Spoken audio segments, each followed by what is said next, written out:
Villains are more than just obstacles getting in the way of our heroes' goals. They are often also the biggest reflection of our deepest fears and our social anxieties. That's why today I want to talk about the 5 types of sci-fi villains. Let's get into it. So the first type of villain that I want to talk about today, probably the most common, is aliens. Nothing strikes fear into the heart of humans like something other than human. They are the quintessential sci-fi villain. They often have their motivations shrouded in mystery. We don't get a whole lot of history on why they're here or why they want to kill us. Instead, we get a whole lot of information about how humans want to survive, and it becomes the ultimate struggle between us versus them, making for an easy story knowing who to root for and who to root against. Because who doesn't want to survive? I don't want to survive! I want to live! Really good examples of this are like the buggers from Starship Troopers by Robert Heinlein. But this also appears in the bugs from Ender's Game by Orson Scott Card. Another really good example are the towering tripods from War of the Worlds by H.G. Wells. We also get to see it in the Xenomorph from the Aliens franchise.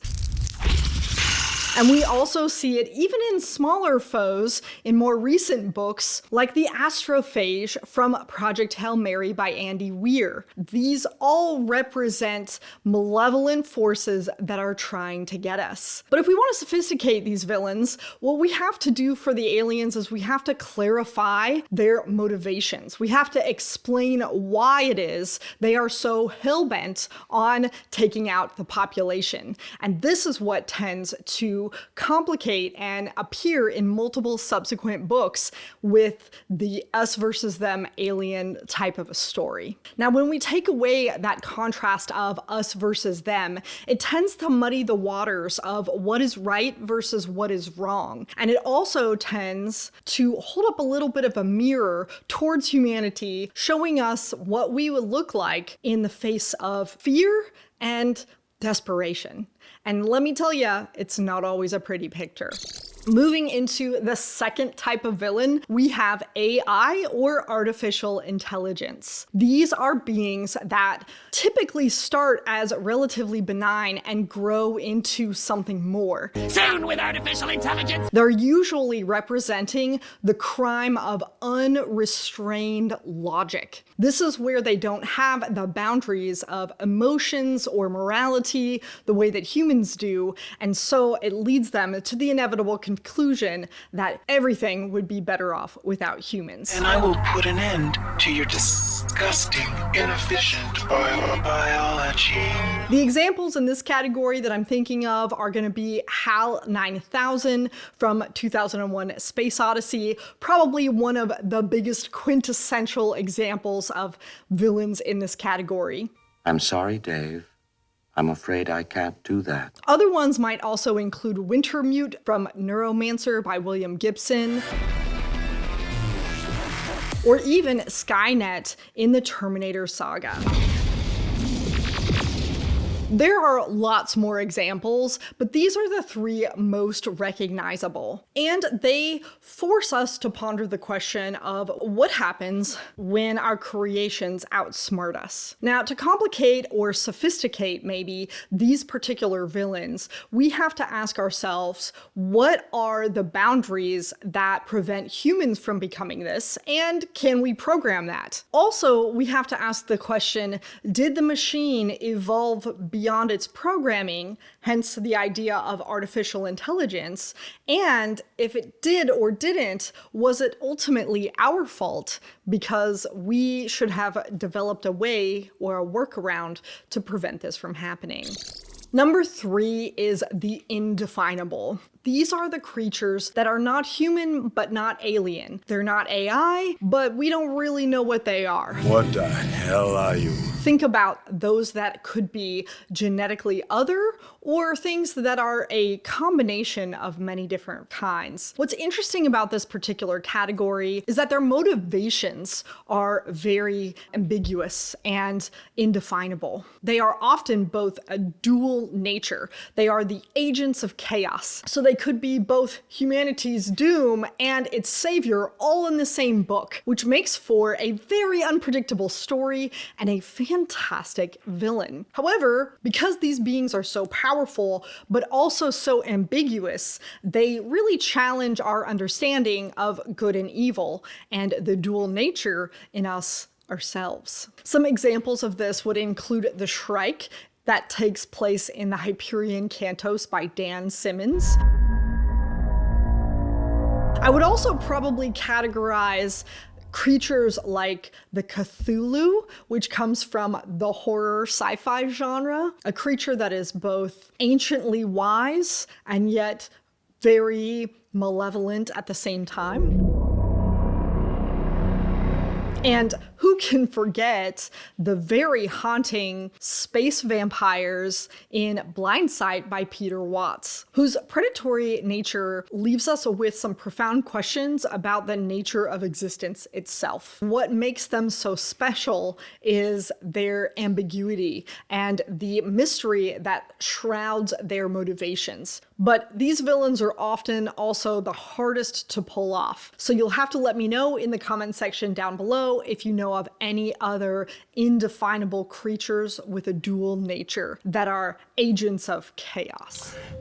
I'm an agent of chaos. Moving into number 4, we have the Intangibles.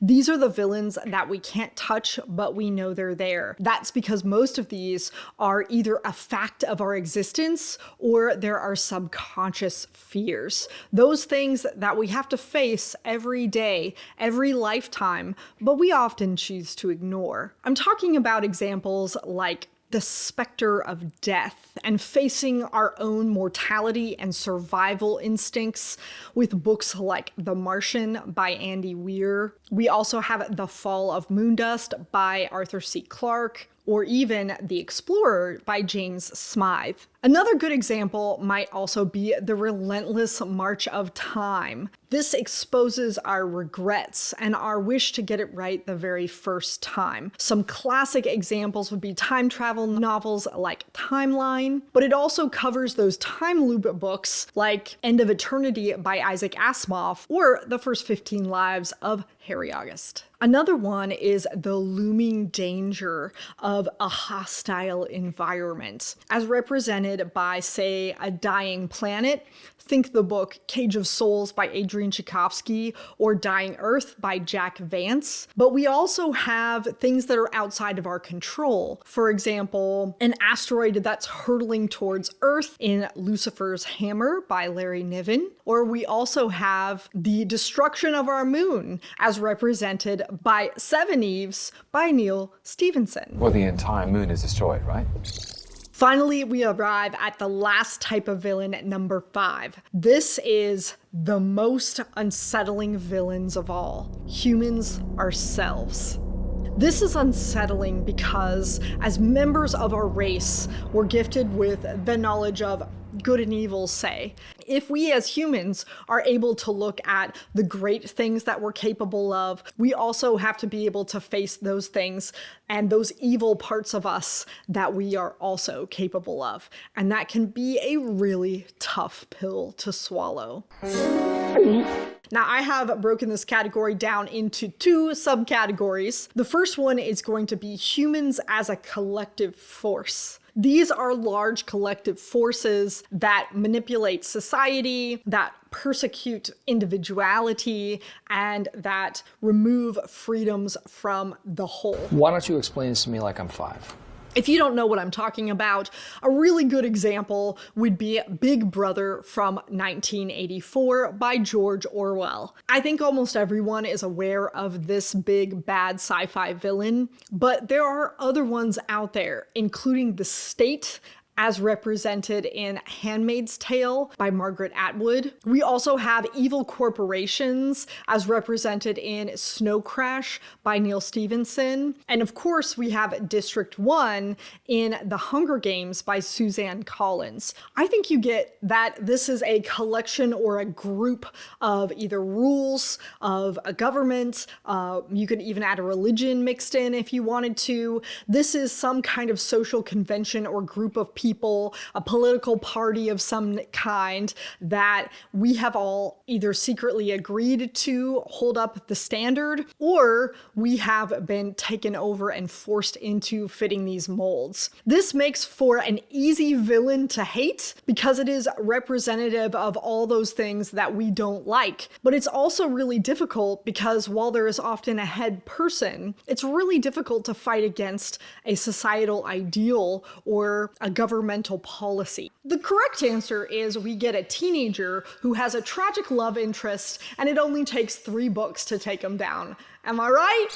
And the second subcategory, we're going to call it 5B, is individual humans. These are very specific people or villains that reflect a very specific purpose. Individual human villains are often the most widely varied because, of course, individuals are the most widely varied, as are their motivations and reasons for what they're doing. Most of the time, these villains tend towards the extreme and often use our weak points or our positives against us to be exploited either malevolently, selfishly, for power, or all of the above. Some famous sci-fi individual humans would be the Man in Black, represented by Stephen King's Dark Tower series. Another one would be the Mule in Isaac Asimov's The Foundation trilogy. Nothing like the Mule to showcase how even the best laid plans can be ripped asunder. Then we have Darth Vader from the Star Wars series, or even Dr. Frankenstein himself from the book of his name, Frankenstein, by Mary Shelley. He represents the potential of human ambition to create something horrible and yet not be willing to pick up the pieces or take responsibility for those actions. Not my fault. Now, I could go on here because there are tons of individual humans in science fiction, but to keep this short, I think that the way that we could make this particular section be more sophisticated or memorable is to add to this character's story their motivations, their hopes, their dreams, their tragedies, and to have them change sides, which means taking a hero and showing him falling to the darkness, or taking somebody from the darkness and having him convert back into light. Both sides, of course, is represented by Darth Vader, one of the best and worst villains of all time. These tragic arcs are often the most compelling because it reminds us that anyone is susceptible to darkness. And it is that very reason that makes him such an intriguing figure, I think, for so many people. And that's why we have misguided saviors and fallen heroes aplenty. And these characters really begin to blur the lines between right and wrong. They ask us questions about the nature of redemption and morality, and whether these lines are as well defined as we have all liked to believe. And that does it for my 5 types of sci-fi villains.